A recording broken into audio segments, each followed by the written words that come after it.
everyone, welcome to another fine episode of Story Time with Your Ass Is Mine. Hey, Fred. Yes, sir. I'm not here this week, so our story time is by somebody else. Who in the bloody hell else has a fucking story?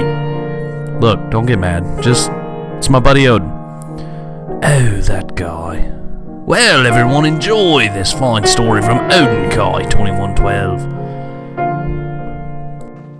What's going on, everybody? This is Odin Kai 2112 doing a cameo story for Your Ass Is Mine while he is on vacation. I have been racking my brains to come up with an entertaining story for story time, and I have realized that by and far, after I became a father and an adult, I really have shitty stories.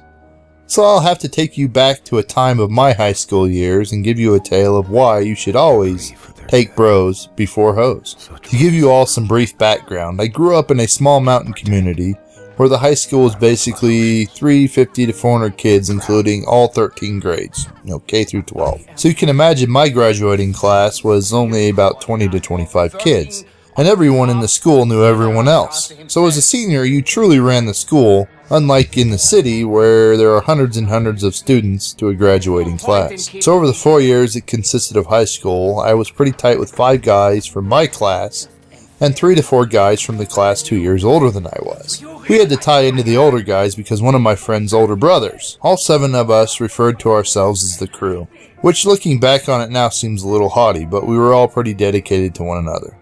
My 4 best friends were Rih, Squeeb, and Guth. Throughout our high school careers, we did some pretty off-the-wall shit, and of course, we partied as much as we could when we were able to get someone's older sibling to buy us alcohol. This story was during our senior year, and Rih, who was not only our starting baseball pitcher, but our high school quarterback, was dating this slightly chunky girl by the name of Bess, and for weeks had been coming up with excuses about how he couldn't hang out and party with us. He hadn't even been raising hell on the weekends like normal. See, the only thing to really do when you live in the rural mountains of Colorado in the early 90s was to drink and raise hell. Now, the thing about Rih was that even though he tried to act like he was on board with the partying, he usually pussed out. You know the type of guy I'm talking about, the one that sits at the party and nurses the same beer for hours and then acts like he is buzzed when he is approached. So we nagged him to come to the party with us this night. And when he finally relented, we were all ecstatic because he had been blowing us off for weeks. So we had all gathered at one of the houses we usually partied at, which just happened to be up the road from Rih's house. And we were all going to work on finishing the keg that one of us had nabbed from a party. A few beers into it, lo and behold, one of us called Rih to see where he was and got the word that Rih's mother had decided that he had to stay home for one bullshit reason or another. Now, it's been close to 20 years, so I can't exactly remember the reason, but I do remember that the excuse was pretty paper thin. I remember sitting around and making the observation that we all knew exactly where that fucker was, and that we should take what remained of the keg and go see if my suspicions were true. So we all piled into Az's truck, tossed the keg in the back, and drove down to where Rih lived to confirm if he had once again ditched us for his girlfriend. There were 4 of us total crunching through the woods that night, and sure as shit, Mama and Papa Rih were nowhere to be seen. And there in the driveway was Bess's Subaru wagon.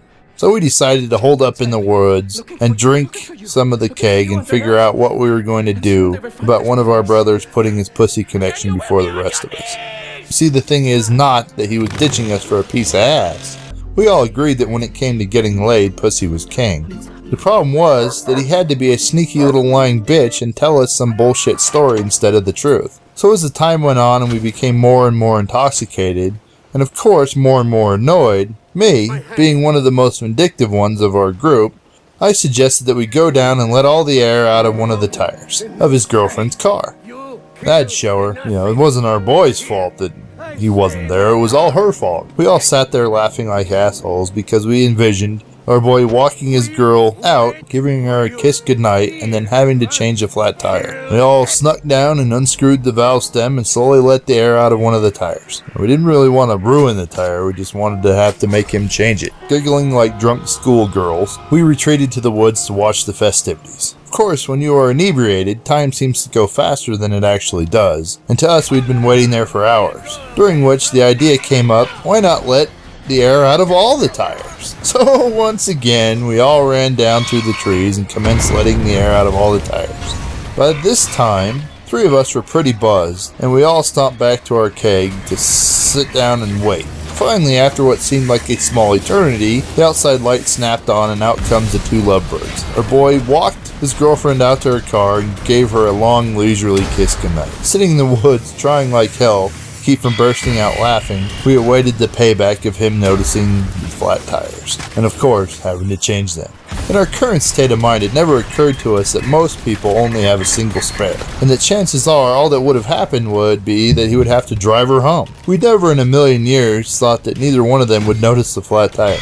Now keep in mind they were not all 100% flat, so what happened was she got in her car, started it up, turned around and drove away on 4 almost flat tires. He turned around and walked back inside. As soon as he was out of sight, all 4 of us were rolling on the ground laughing our asses off because she basically drove off with 4 flats and neither one of them noticed. We continued to drink a few more beers when lo and behold, here comes our boy out of his house, hops in his car and drives off. At this point, we decided to call it a night. We found out later that he had to go get her because all 4 of the tires had finally went flat on her way home, ruining 2 of the rims.